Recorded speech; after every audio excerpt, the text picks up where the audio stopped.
Hindi ko nabanggit kanina, but I think it's important to mention na if you are wearing the artist hat, don't wear the judge's hat. Bawal pagsabayin yung mga hats. They have to be coming in proper order.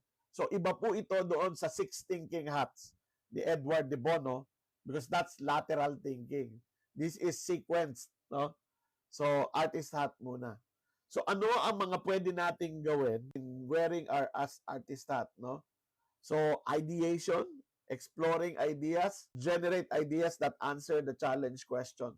How do we improve employee engagement? How do we improve employee retention?